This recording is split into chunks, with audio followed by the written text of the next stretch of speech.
گے. حماد اظہر صاحب سے میں ریکویسٹ کروں گا کہ آپ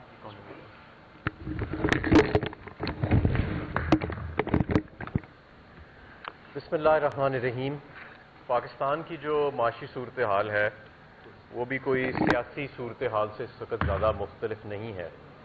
آج ہمارے ملک میں جو ڈالر کا ریٹ ہے پاکستان کے روپے کے مقابلے میں وہ 270 کی سطح سے تجاوز کر چکا ہے، اور آئی ایم ایف کا وفد جو ہے وہ پاکستان میں موجود ہے.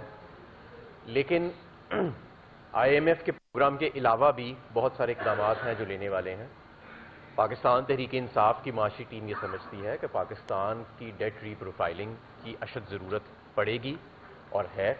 اس کے علاوہ یہ ہمارا آئی ایم ایف پروگرام جون میں ختم ہونے کو ہے، اور اگلے سال بھی کوئی 30 سے 35 ارب ڈالر کے ڈیٹ سروسنگ اور پرنسپل ری پیمنٹ جو ہے وہ ڈیو ہے، جس کے financial inflows P D M کی حکومت جو ہے وہ اس کا بندوبست کرتی نظر نہیں آ رہی. لہٰذا ایک اور نیا آئی ایم ایف کا پروگرام جو ہے وہ بھی نیگوشیٹ کرنے کی ضرورت ہے، اور وہ ظاہر ہے کہ کوئی منتخب حکومت کرے گی جس کا رن وے جو ہے وہ اگلے 3 سال کے لیے ہے.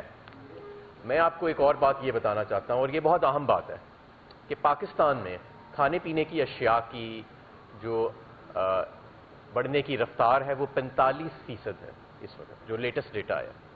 اب آپ دیکھیں کہ آٹے کی قیمت کہاں پہنچ چکی ہے، چکن کی قیمت کہاں پہنچ چکی ہے، سبزیوں کی قیمتیں کہاں پہنچ چکی ہیں، دالوں کی، گھی کی قیمت کہاں پہنچ چکی ہے. اور یہ مزید بڑھنے کا بھی اندیشہ ہے، کیونکہ جو آپ کا روپیہ 80 سے 90 روپے صرف یہ ان 9 ماہ میں ڈی ویلیو ہوا ہے، اور ابھی حالیہ چند دنوں میں 40 روپے کے قریب ڈی ویلیویشن آئی ہے. اس کا اثر 2 ماہ کے بعد آنا ہے، جو کنسائنمنٹس آپ کی 2 ماہ کے بعد آ رہی ہیں.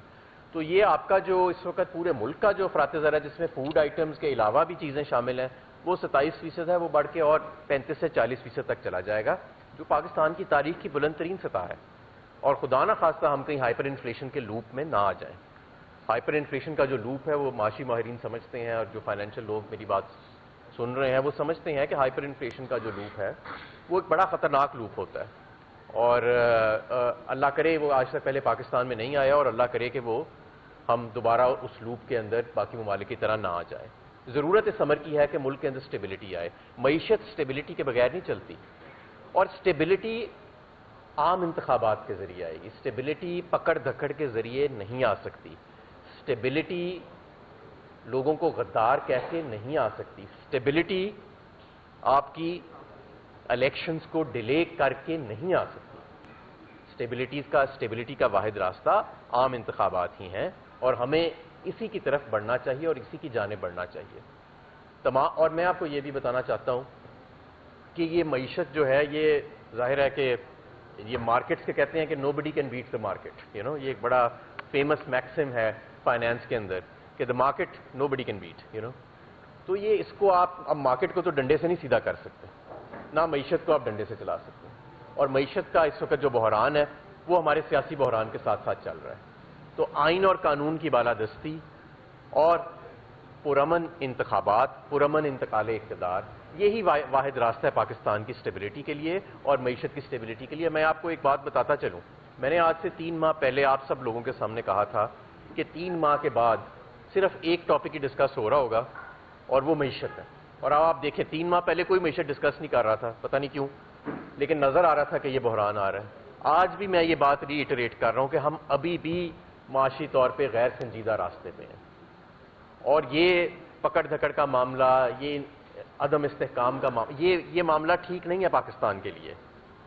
جیسے کہ فواد چودھری صاحب نے کہا کہ سدا بادشاہی صرف اللہ کی ہے. جو سیاسی مبصرین ہیں جنہوں نے سیاست کے نشیب و فراز دیکھے ہیں وہ یہ جانتے ہیں کہ یہ ساری چیزوں سے آج تک کوئی حکومت جو ہے وہ مستحکم نہیں رہ سکی. اگر پی ڈی ایم کا خیال ہے کہ وہ ان حربوں کے ذریعے مستحکم رہ جائے گی تو وہ نہیں رہ سکتی. ان کا بیانیہ بھی پٹ گیا ہے، ان کی کمپٹنس، ان کی پرفارمنس لوگوں کے سامنے آ گئی ہے. تو اس لیے بہتر ہے کہ ہم جتنی جلدی ہو سکے معاشی محاذ کے اوپر بھی عام انتخابات کی طرف جائیں. ہمارے معاشی چیلنجز دن بدن بڑھ چکے ہیں، اور جتنی جلدی ریسکیو اور سٹیبلائزیشن اینڈ ریکوری کا کام شروع ہوئے گا اتنی ہی، اور جتنی جلدی اس ملک میں سنجیدہ پالیسیز اور ایک سنجیدہ اکنامک ریکوری پلان نفاذ میں آئے گا اتنا ہی نقصان کم ہوگا. مزید نقصان اب یہ ملک افورڈ نہیں کر سکتا.